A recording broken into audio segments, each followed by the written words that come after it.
The monocycle chase through the streets of Queens, New York was a very complex mix of live action, blue screen, and digital set pieces. Background plates were shot at night and then stabilized and match moved. Additionally, highly detailed rotoscope of cars, signs, and street pieces was done in order to allow tight integration of our digital monocycles into the live-action plates. Accurate digital models of the monocycles in Agent J and Agent K were created from scans and photographic reference. Boris, Griffin, and Boris's motorcycle were also created. ImageWorks artists created exact replicas of the hardware, costumes, cloth, and hair simulations per shot. We added CG period cars and destruction effects for particular shots that would otherwise have been hard to time practically. Many shots in the sequence required mixing and matching of CG and live-action elements, sometimes keeping just the blue screen foreground element and adding the CG monocycle wheel against a live-action plate.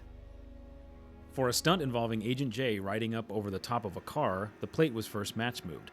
Then, rotoscoped mats of cars in the street were created. ImageWorks animators then animated the digital versions of Agent J and his monocycle, pushing physics and having fun with the Men in Black world. When the director wanted a bigger impact on the car, we decided to go completely digital with that car. This allowed us to achieve a higher level of perilous excitement, creating water spray, glass breaking, and sparks from the bumper added to the action and realism. As the chase sequence matured in editorial, different background plates were experimented with and chosen to help tie certain actions together.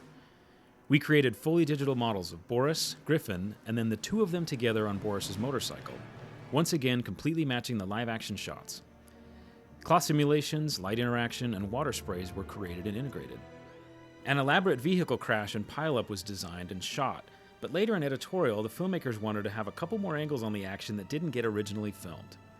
ImageWorks artists then had to recreate 3 city blocks, the crash, and all the accompanying effects completely digitally, matching location, lighting, and action.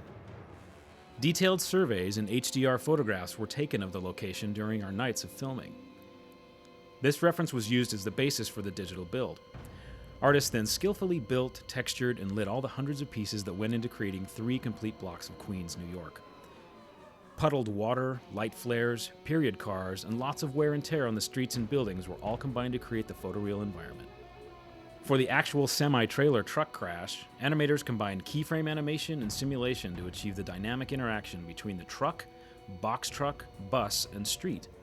ImageWorks effects artists then created water sprays, tire smoke, sparks, and other debris, along with detailed lighting to seamlessly blend back and forth between live action and purely digital shots.